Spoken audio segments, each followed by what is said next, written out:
नमस्कार मित्रों, मैं आपका अपना संत विजेंद्रानंद दास फिर हाजिर हूँ आपके सामने आगे की जानकारी लेकर के।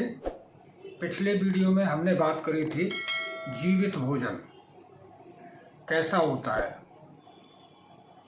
तो समझाने की कोशिश की। फिर भी एक छोटे से रूप में हम जान सकते हैं कि एक जीवन से दूसरा जीवन अगर पैदा करने की क्षमता है तो उसे जीवित भोजन कहते हैं। जैसे ज़मीन में दाना डालते हैं, अंकुर निकलता है, पेड़ बनता है, फिर बहुत सारे बीज बन जाते हैं, यानी दाना तमाम दाने पैदा कर देता है।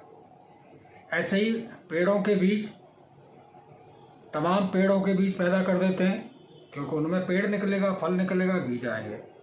तो जीवित भोजन का मतलब है प्रकृति ने मनुष्य के लिए जो खाने को लिए दिया है, जो बनाया है, उसको सीधे सीधे प्राप्त करके खाया जाए, ना कि किसी जानवर को काट के खाया जाए, ना कि किसी जीव को सताया जाए। सब्जियां हैं, फल हैं, फ्रूट हैं, अनाज हैं, ये सब मनुष्य के खाने के लिए है। तो अब आगे हम बात करते हैं, चलते हैं। वो पहला भाग था। अब दूसरे भाग में हम बात करेंगे पूर्णता की, कि भोजन में पूर्णता भी होना जरूरी है। अगर भोजन में पूर्णता नहीं है तो हमारे शरीर के लिए सभी पोषक तत्व मिलना बड़ा मुश्किल होगा।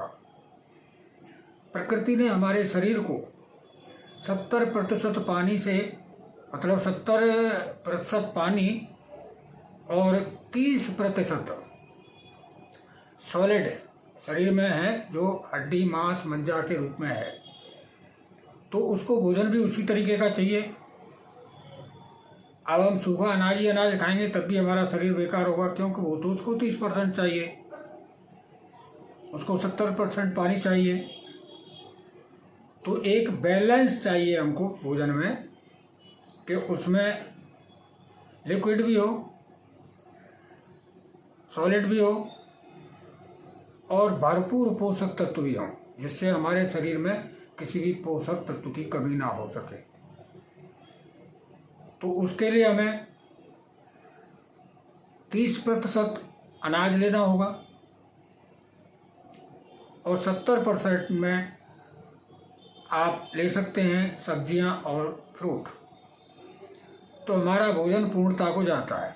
अब दूसरी बात यह कि हम क्या करते हैं, प्रकृति की दी हुई चीज़ को मैं अपने हिसाब से फेरबदल कर लेते हैं। जैसे पॉलिश किए हुए चावल को हम ज़्यादा पसंद करते हैं, क्योंकि कलर में वो वाइट होता है। लेकिन प्रकृति को अगर पॉलिश किया हुआ देना होता तो वो पॉलिश करके ही देती ना, उसके ऊपर छिलका नहीं देती। तो इस छिलका उतरा हुआ बिना पॉलिश का नुकसान नहीं करता हमारे लिए। जो छिलका उतरा हुआ, जो पॉलिश वाला है, वो हमारे लिए बहुत ही हानिकारक होता है। ऐसे ही गेहूं का आटा अगर हम चोकर सहित खाते हैं तो हमारे शरीर के लिए बहुत ही पौष्टिक है, और अगर हम छान के खाते हैं तो वो दुखदाई बन जाता है, हमारी आंतों में जमता है। वैसे तो मोटे अनाज खाने चाहिए हमें, जिससे कि हमें फाइबर भी भरपूर मिलता है। अब ये हो गई पूर्णता की बात। भोजन में पूर्णता होनी चाहिए। अभी समझने वाली बात है, जैसे अगर परमात्मा को चीनी बनानी होती तो उसे गन्ना बनाने की ज़रूरत नहीं थी। उसने गन्ना बनाया। गन्ना हमारे लिए नुकसान नहीं करता, जबकि चीनी मानवकृत प्रोडक्ट है, जिसमें तमाम केमिकल डाल के उसको फिल्टर किया जाता है। तो जितनी चीज़ें रिफाइंड की जाती हैं, जितनी चीज़ें मानव अपने हाथ से, अपनी कलाकारी से बनाता है, वो हमारी बॉडी के लिए हानिकारक ही होती हैं। तो ये हो गई भोजन में पूर्णता की बात, कि भोजन में हमें सभी तत्व भी चाहिए और एक बैलेंस भोजन चाहिए। तो हमारे शरीर में पहली बात तो ये है कि बीमारी होगी नहीं, और होगी तो अपने आप ठीक होने लगेगी। आज के लिए बस इतना ही। आगे फिर चर्चा करेंगे तीसरे भाग पर।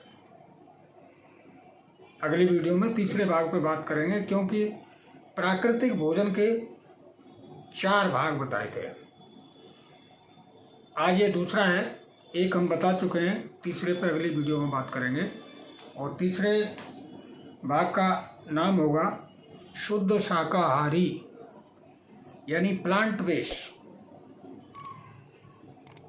तो आज के लिए बस इतना ही। आप सभी को मेरा प्यार भरा नमस्कार। और आपको वीडियो अच्छा लगता है, जानकारी अच्छी लगती है तो लाइक करें, और अच्छा लगता है, बुरा लगता है, या आपको कोई बात पर जानकारी चाहिए तो आप कमेंट बॉक्स में लिखें, और एक शेयर भी कर दें ताकि दूसरों तक पहुंचे।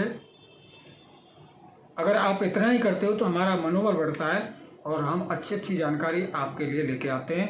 वीडियो पूरा देखा करें तो बात कोई समझ में आती है। आप सभी को एक बार फिर से नमस्कार।